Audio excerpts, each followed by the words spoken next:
नमस्कार। खेत खजाना में आपका स्वागत है। आज अक्टूबर महीने की 14 तारीख है और दिन है सोमवार। और पिछले सप्ताह जो बाजार में तेजी का मोमेंटम बना उस पर शायद अब थोड़ा सा ब्रेक लगता हुआ दिखाई दे रहा है। हालांकि अभी ये स्पष्ट रूप से कहना उचित नहीं है कि सरसों में अब तेजी बनेगी या मंदा बनेगा, गिरावट बनेगी।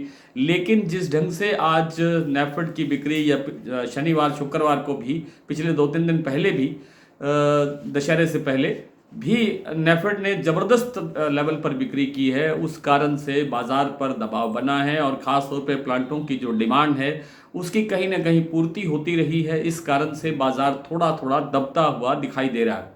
कल भी बाजार थोड़ा कमजोर खुला था, हालांकि कल संडे था, मैं शनिवार की बात कर रहा हूँ। शनिवार को भी बाजार थोड़ा कमजोर खुला था, गतिविधियां बहुत कम थी क्योंकि लोगों ने दशहरे का त्यौहार और दूसरे कारणों से बाजार में कोई गतिविधियों में रुचि नहीं ली, जिस कारण से आज जो बाजार खुला उसमें भी आज दबाव देखने को मिला है।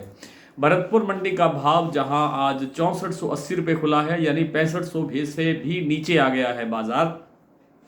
और जयपुर का भाव भी काफ़ी कमज़ोर होकर के 6875 रुपये के लेवल पर आ गया है नीचे। और जो आज तेल है उसके अंदर बड़ी गिरावट देखी गई है, करीब करीब 19 से 20 रुपये तक, यानी 2 रुपये से ज़्यादा प्रति किलो तक बाजार में गिरावट सरसों तेल के अंदर कच्ची घानी और एक्सपेलर के भाव के अंदर देखी गई है। 1401 रुपये कच्ची घानी का भाव रह गया है जयपुर का प्रति 10 किलो। और जो आज दैनिक आवक हुई है वो पिछले 2-3 दिनों की तुलना में काफ़ी बढ़ी है, 3.5 लाख बोरी हुई है। और 3.5 लाख बोरी की आवक काफ़ी बड़ी आवक है, जब पिछले 2-3 दिनों में, 4 दिनों में 2.65, 2.25, 2.25 इस तरह की आवक चल रही थी, तो एकदम से लगभग डबल के करीब पहुंचती हुई आज आवक दिखाई दी है। दूसरा, जो नेफेड की बिक्री के बाद जो विदेशी तेल है, आज विदेशी तेलों के अंदर जबरदस्त गिरावट दिखाई दी है और उसका प्रेशर भी सरसों पर बनता हुआ दिखाई दिया है। जयपुर के बाद चरखी दादरी दिल्ली लाइन पर 50-50 रुपये की गिरावट है। लेकिन जो सलोनी प्लांट है, सलोनी प्लांट में आज 125 रुपये की गिरावट आई है। लगभग 100 रुपये गोयल कोटा का भाव टूटा है और वंश एडिबल सीतापुर का प्लांट भी आज 100 रुपये भाव कमजोर दिखा रहा है। और इन सब कारणों से बाजार में एक बार दबाव दिखाई दे रहा है, मंदा दिखाई दे रहा है। लेकिन लगता है कि जो अब ये नुकसान हो रहा है इसकी जो रिकवरी है वो जरूर होनी चाहिए। उसमें 2 दिन लगे, 4 दिन लगने चाहिए, क्योंकि आगे बड़ा त्यौहार है। सरसों तेल के लिए सबसे बड़ा उपयोगकर्ता जो समय है वो अब यही है।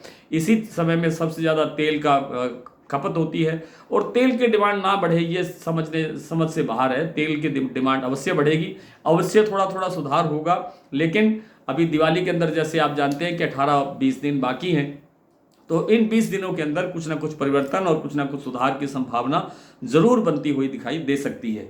आइए कुछ मंडियों प्लांटों के भाव की बात कर लेते हैं। आज जैसे मैंने अभी आपको बताया कि सलोनी प्लांट के अंदर बाजार 125 रुपये तक टूटा है। 7425 रुपये और भाव है कोटा और अलवर का सलोनी में, और 7525 रुपये भाव है शमशाबाद और दिग्नेर में।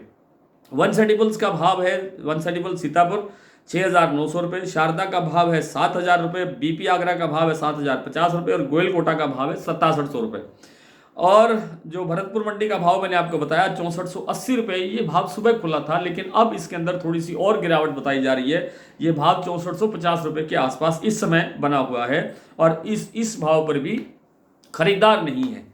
जयपुर 6875, दिल्ली 6650, चरखी दादरी 6625, अलवर 6600, बरवाला 6200, हिसार 6100, मुरैना मंडी 6150, ग्वालियर 6400, खैरथल 6600, टोंक मंडी 6330, निवई मंडी 6350 और सिवानी मंडी 6300।